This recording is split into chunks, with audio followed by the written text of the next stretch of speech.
Saturday night's lecture, we can do downstairs. We can do it upstairs. Up to you. Have to burn up with this.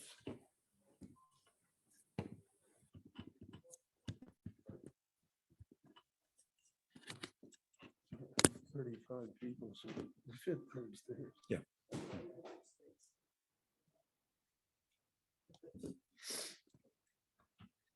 Good evening, everyone. Erev Tov.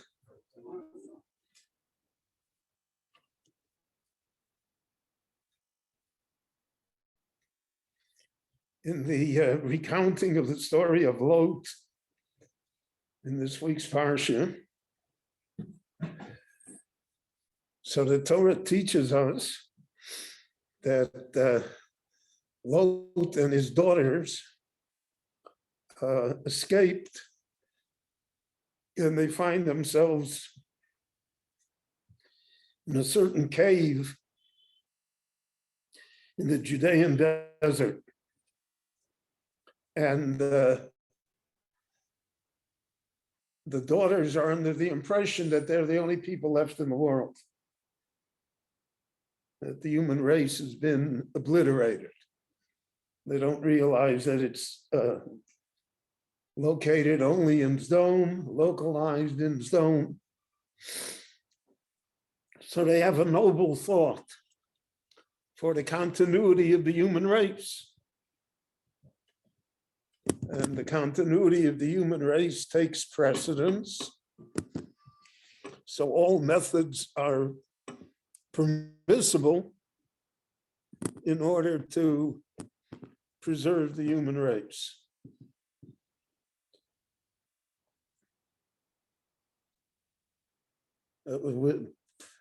Human race is constantly, throughout its history, worried about preserving itself, even though it mostly is self-destructive.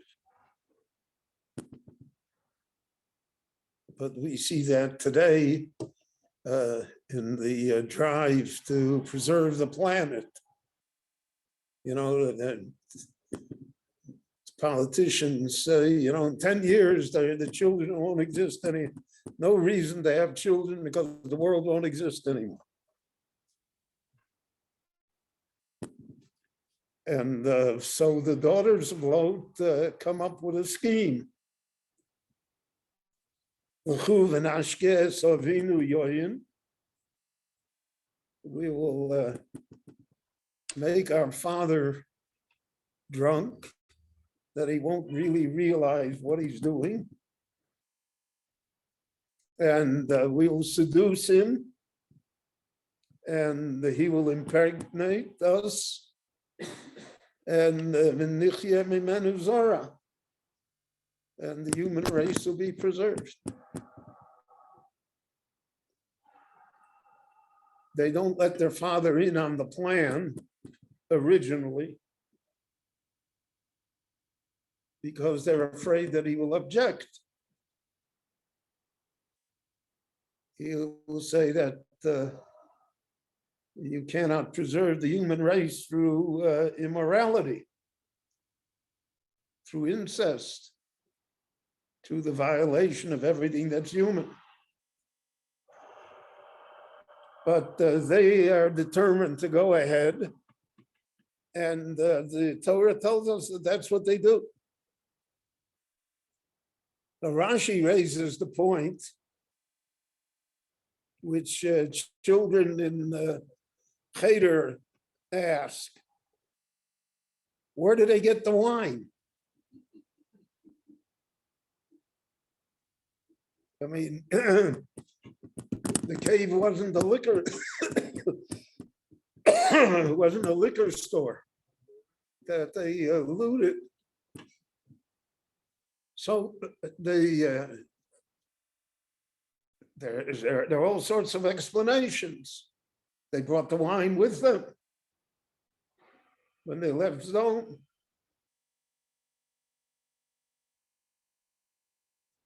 But Rashi doesn't accept that.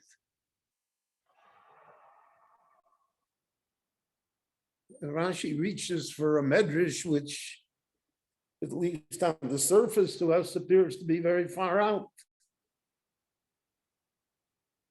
She says that Kaviyachal, the Rabbanu Shalom, provided the wine for them.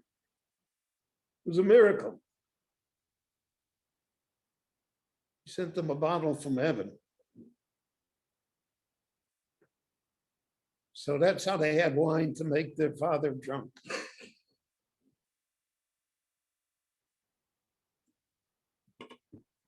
So I've thought about this, many greater people than I have thought about it. Why should we, what is Rashi trying to teach us here? You know, when Rashi quotes a medrash, there is always a layer or two underneath it, why he chose it. In fact, all the Meforshim on Rashi agree that Rashi's genius is reflected to us in the choice of medrashim that he brings. The Rashi picks and chooses to get the right tone, so to speak. What's involved here? What's the moral lesson that we learn here?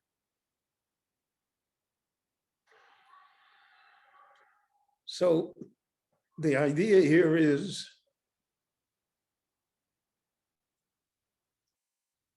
that the Rabbanu Shalom always provides means for wrongdoing, just as he provides means for positive action. It's not a balanced world, so to speak, if the opportunity to do evil is not present. The opportunity to do something wrong doesn't exist. And the nature of people is that you cannot legislate or enforce things that are right. There always is a choice. And then the choices have to be made.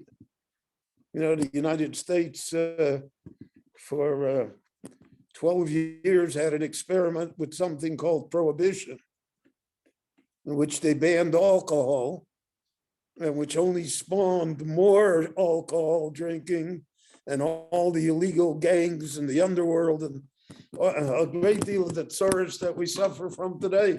The same thing is true regarding drugs.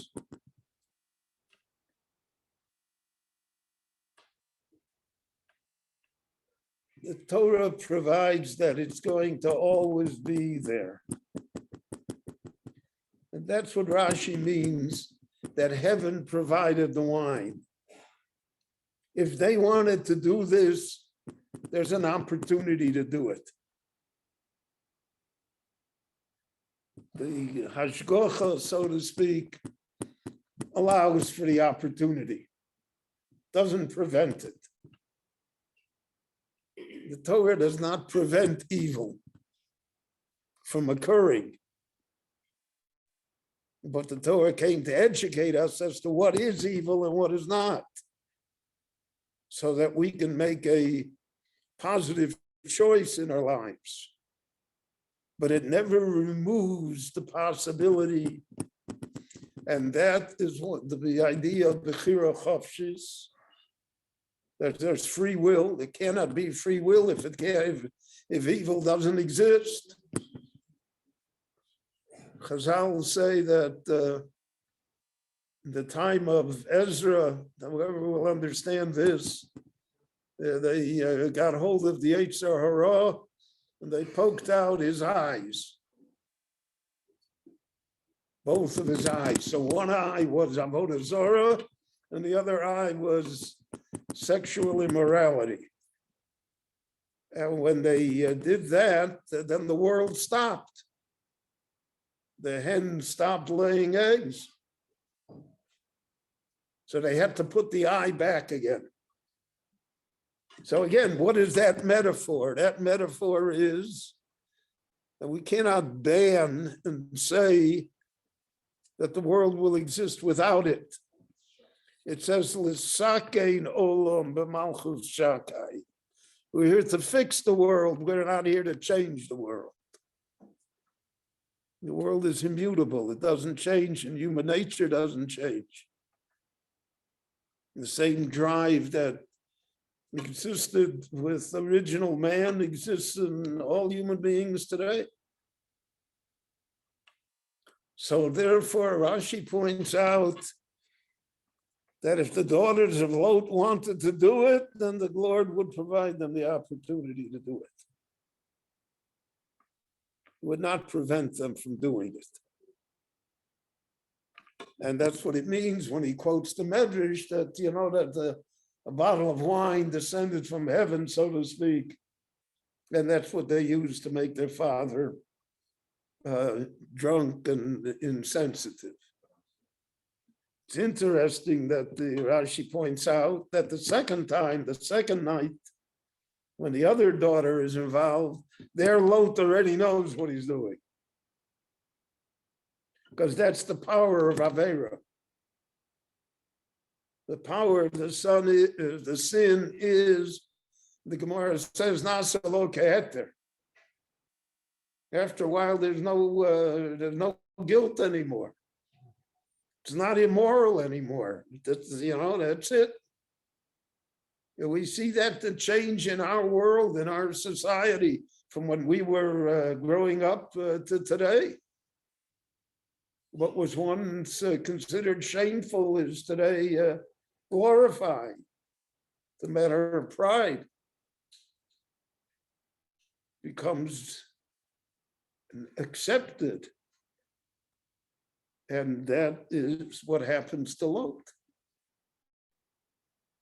That's what Chazal meant when they said Avera goreres Avera. One Avera drags to another. Not that it drags to a different Avera, it makes the Avera that yesterday was an Avera no longer an Avera. And Lot is the victim of it. And it's all because heaven allows it, which is a basic tenet of Jewish faith, that heaven allows all of these things. So that it lies over the board to all sorts of issues in the world. How millions can be murdered, how all sorts of evil things can be allowed, because in that area, so to speak, the Oretz Nosan Livnei Odom, he gave that to us. We're the ones l'sakein olam. It's our job.